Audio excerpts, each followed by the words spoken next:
7월 2일 오늘 벌써 7월이 시작되었습니다. 오늘 하루도 또 이번 한 주간도 이 7월 한 달도 반드시 주와 함께 걸어가는 행복한 한 달, 행복한 한 주일 오늘 하루 되시기를 축복합니다. 우리 합심해서 같이 기도하겠습니다. 십자가 복음의 말씀의 능력을 믿음으로 우리 안에, 교회 안에 강력한 능력으로 살아 역사하게 하옵소서. 이번 주일 맥주 감사절은 삶의 감사를 넘어 내게 보혜사로 오셔서 나의 주인 되신 주님의 그 은혜에 최선의 감사를 하게 하옵소서. 두 가지 기도 제목으로 간절히 기도하겠습니다.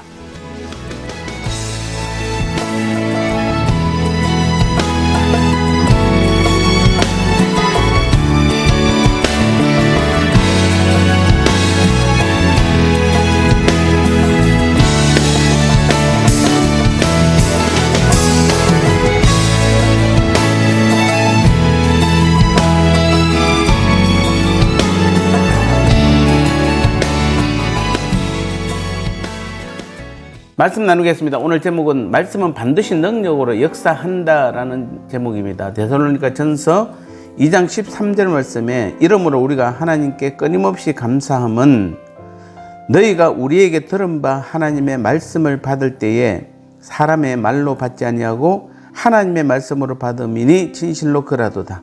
이 말씀이 또한 너희 믿는 자 가운데서 역사하느니라. 아멘. 하나님의 말씀은 그것을 믿는 자 안에서 반드시 강력한 능력으로 역사하는 것입니다. 그래서 바울은 오늘 13절에서 이 말씀이 또한 너희 믿는 자 가운데서 역사하느니라 이렇게 말씀하고 있습니다. 즉 바울 일행이 전한 복음이 그것을 하나님의 말씀으로 믿는 데살로니가 교인들의 믿음 안에서 강력한 능력으로 역사하고 있다는 말입니다.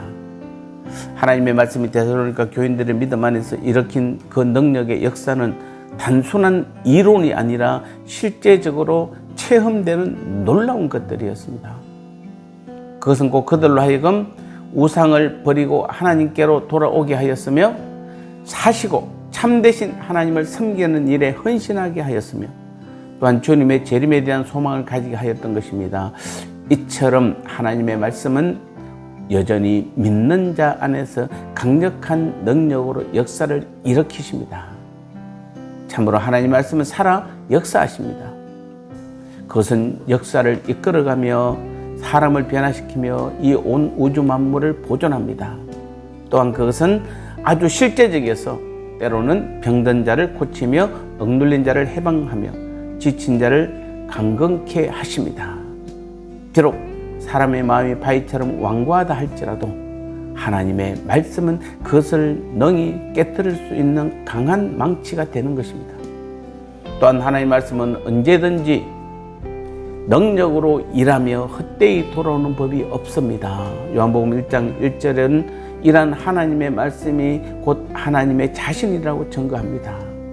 그럼에도 불구하고 우리가 분명히 알아둬야 될 한 가지 사실은 하나님의 말씀은 그것을 순종하는 믿음으로 화답할 때에 비로소 능력으로 역사하신다는 것입니다. 성경은 수없이 이 많은 사례들을 우리에게 보여주고 가르쳐주고 있습니다. 물론 우리의 불신은 하나님의 말씀을 패할 수 없습니다. 그러나 아무리 능력 있는 하나님의 말씀이라 하더라도 그것을 받는 자 편에서 두려움과 순종의 마음 없이 받아들인다고 한다면 그 사람에게는 그것은 단순한 말 외에 아무것도 아닌 것입니다.